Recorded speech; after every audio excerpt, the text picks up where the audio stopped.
आपका स्ट्राडिवारी पॉडकास्ट में स्वागत है, जो स्ट्रिंग इंस्ट्रूमेंट्स की आकर्षक दुनिया के चारों ओर घूमता है।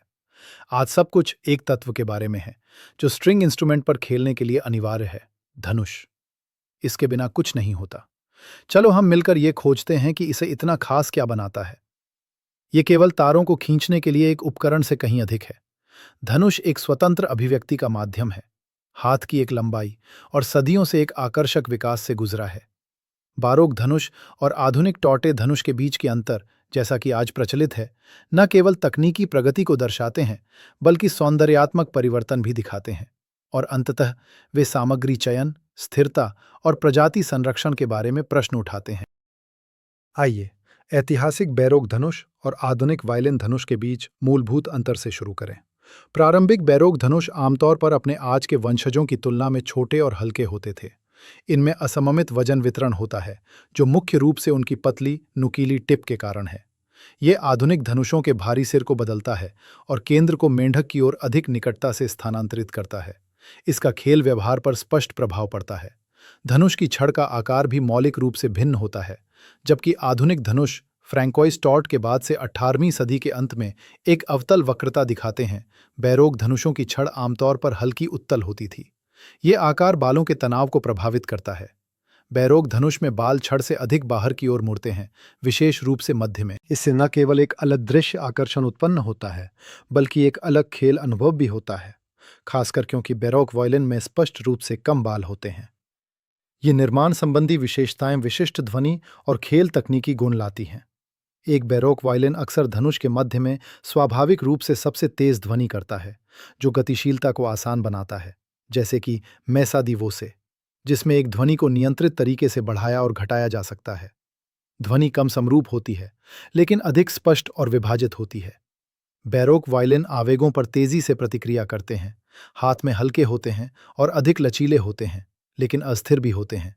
आप कह सकते हैं कि इनमें सड़क की स्थिति कम होती है। ध्वनि आधुनिक धनुष की तुलना में पतली और स्पष्ट होती है, जबकि एक टॉट वायलिन एक पूर्ण, गोल और समान ध्वनि उत्पन्न करता है। बैरोक वायलिन किसी मानकीकरण के अधीन नहीं होते, जबकि आधुनिक धनुष बहुत मानकीकृत हैं। ऐतिहासिक मॉडलों में लंबाई, आकार और वजन वितरण की एक विविधता मौजूद है। ये विविधता आज भी संगीतकारों और धनुष निर्माताओं द्वारा बनाए रखी जाती है। जो आज एक आधुनिक धनुष के साथ खेलता है और जानने के लिए उत्सुक है कि एक ऐतिहासिक धनुष कैसा महसूस हो सकता है, वो धनुष को मेढक के कुछ सेंटीमीटर ऊपर पकड़कर प्रयोग कर सकता है। एक सरल ट्रिक जिसका प्रभाव महसूस किया जा सकता है। एक और महत्वपूर्ण पहलू सामग्री है। विशेष रूप से इस क्षेत्र में धनुष निर्माण का विकास केवल ध्वनि या शिल्प कौशल के संदर्भ में नहीं, बल्कि नैतिक संदर्भ में भी दिखाई देता है। पूर्व के समय में धनुष के लिए अक्सर विशेष सामग्री का उपयोग किया जाता था, जो आज समस्याग्रस्त मानी जाती हैं। कछुए के असली कवच से प्राप्त कछुए का खोल लंबे समय तक बहुत मांग में रहा, विशेष रूप से मेढक और सजावटी तत्वों की सजावट के लिए। ये गर्म चमकता है और इसमें एक विशिष्ट बनावट होती है। हालांकि आज इस सामग्री का उपयोग सख्त नियमों के अधीन है या प्रतिबंधित है, क्योंकि इसके पीछे की प्रजाति गंभीर रूप से संकट में है। हाथी दांत के लिए भी यही बात लागू होती है। इसका उपयोग पहले बटन और इनले के लिए किया जाता था। ये हाथियों के दांतों से आता है और प्रकृति के शोषण का प्रतीक है। हाथी दांत के साथ अंतर्राष्ट्रीय व्यापार अब काफी सीमित हो गया है और कुछ देशों में सीमा पार करते समय इसके स्वामित्व से कानूनी समस्याएं भी उत्पन्न हो सकती हैं। संगीतकार जो ऐसे सामग्रियों के साथ ऐतिहासिक वाद्य यंत्र रखते हैं, आज कानूनी और नैतिक दोनों प्रकार के जटिल प्रश्नों का सामना कर रहे हैं। एक वर्तमान विषय परनाम्बुक लकड़ी है, जिसे पौ ब्राजील के नाम से भी जाना जाता है। यह लकड़ी 18वीं सदी से उच्च गुणवत्ता वाले धनुषों के लिए पसंदीदा सामग्री रही है। ये पूरी तरह से ब्राजील के अटलांटिक तटीय वनों से आती है, जो एक गंभीर रूप से संकटग्रस्त पारिस्थितिकी तंत्र है। इसके उत्कृष्ट भौतिक गुणों, उच्च घनत्व, लचीलापन और विशेष गूंज के कारण परनाम्बुक धनुष निर्माण में लगभग अद्वितीय है। लेकिन इसी चाहत के कारण इसके भंडार में तेजी से कमी आई है। 2022 से परनाम्बुक वाशिंगटन प्रजाति संरक्षण संधि साइटीज के तहत संरक्षण में है। इसका मतलब है इस लकड़ी से बने धनुषों के अंतर्राष्ट्रीय व्यापार और परिवहन के लिए विशेष साइटीज दस्तावेज आवश्यक हैं। आज धनुष निर्माताओं को यह साबित करना होगा कि उनका लकड़ी का स्रोत क्या है और कि इसे कानूनी रूप से प्राप्त किया गया है। क्षेत्र को विकल्पों की खोज। पुनर्वनीकरण परियोजनाओं का समर्थन और सतत उपयोग रणनीतियों को विकसित करने की चुनौती का सामना करना पड़ रहा है। इसमें एक केंद्रीय भूमिका अंतर्राष्ट्रीय परमाणु संरक्षण पहल निभाती है। ये धनुष निर्माताओं, संगीतकारों और पर्यावरण रक्षकों का एक वैश्विक गठबंधन है जो इस अद्वितीय संसाधन के संरक्षण के लिए प्रतिबद्ध है। एक वायलिन धनुष एक अत्यधिक जटिल, बारीकी से संतुलित कलाकृति है। ये न केवल इसके खेलने के गुणों से संबंधित है, बल्कि इसके भौतिक और आर्थिक मूल्य से भी। धनुष की छड़ी और बालों के अलावा फ्रॉश और धनुष स्क्रू की धातु की सजावट वजन, खेलने के अनुभव और मूल्य के लिए महत्वपूर्ण भूमिका निभाती है। धनुष निर्माण में सोना, चांदी और निकल सामान्य धातुएं हैं। सोने का उपयोग लगभग विशेष रूप से उच्च गुणवत्ता वाले धनुषों में किया जाता है। ये न केवल इसके सामग्री मूल्य के कारण मूल्यवान है, बल्कि इसकी जंग प्रतिरोधकता के कारण भी। गोल्ड मोंटियरते बोगन को लग्जरी वस्तुओं के रूप में माना जाता है। इनमें आमतौर पर अधिक वजन और एक विशेष आभा होती है। चांदी पेशेवर बोगन में सबसे व्यापक रूप से उपयोग किया जाने वाला धातु है। यह मजबूती, सुंदरता और कार्यात्मक संतुलन को जोड़ता है। उच्च गुणवत्ता वाले लेकिन अत्यधिक लग्जरी नहीं बोगन आमतौर पर चांदी में होते हैं। निकेल या न्यू सिल्वर मुख्य रूप से सरल बोगन में उपयोग किया जाता है।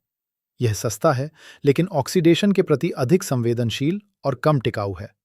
दिलचस्प बात यह है कि 19वीं सदी के बड़े फ्रांसीसी बोगन निर्माताओं ने अपने कुछ कामों के लिए निकेल का उपयोग किया। हालांकि इससे उनके बोगन की गुणवत्ता और शिल्प कौशल पर कोई असर नहीं पड़ा।